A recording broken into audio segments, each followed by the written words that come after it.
Why do poor people keep voting for the rich?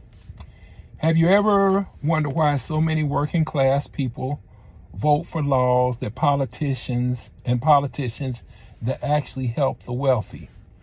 Let's take a closer look. There are several documentaries that reveal just how much money the world's richest people hide avoiding taxes. The Paradise Papers, the Pandora Papers, and the Panama Papers.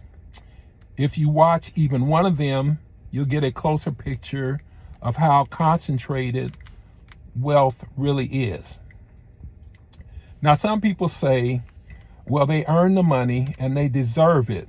Others argue, even if the rich pay a smaller percentage of taxes, they still pay more overall. And a lot of us think it's smart, even admirable, to avoid taxes. After all, if we could keep more of our small paycheck, we would do it. But here's the truth. When the ultra rich find ways to skip paying their fair share, that missing money doesn't just disappear. It comes out of your pocket. Taxes are how we fund the things that make life livable: roads, schools, hospitals, fire departments, Social Security, and the safety net we all rely on. When the wealthiest avoid taxes, the rest of us either pay more to make up the difference or we lose out on the services that keep our communities strong. Remember when some politicians, and I won't mention any name, bragged about not paying taxes, saying that just makes him smart? Well, now you know it's a guy, so that's a clue. I don't even call that smart. I call it taking candy from a baby, because it's not about intelligence. It's about power, connections, and influence. Let's break it down simply. Your wages. When you work, every dollar you earn is divided into three parts. Number one, your wages, what you take home to live on. Number two, the company's profit, what the owners and shareholders keep.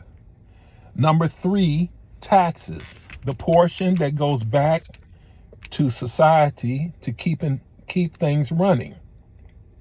There's nothing wrong with businesses making a profit, but the problem is the gap, how huge the difference has become between what the owner earns and what the worker earns, and how often those at the top dodge the taxes the rest of us can't avoid. When we hear about someone being a trillionaire, this is very important. So when we hear about someone being a trillionaire, it doesn't mean they have $1 trillion in cash. It means they control assets, things that generate value, and a lot of the value comes from our labor. The work of millions of people creates that wealth. So the portion meant to go back into society isn't actually their money, it's ours. When billionaires and trillionaires block taxes that should be paid, they're blocking resources that belong to everyone. That's why it's not just a financial issue, it's a social one. The more they avoid paying, the more the system leans in their favor. They use their wealth, media power, and political influence to shape laws that keep the cycle going, convincing everyday people that what's good for the rich is somehow good for everyone.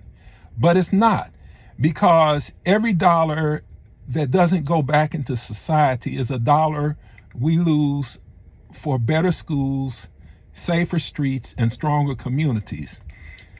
So when poor and working class people vote for policies that benefit the wealthy, they're often voting against their own interest, not because they're foolish, but because they've been misled.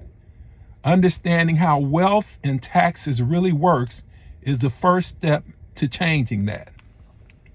Thank you for listening.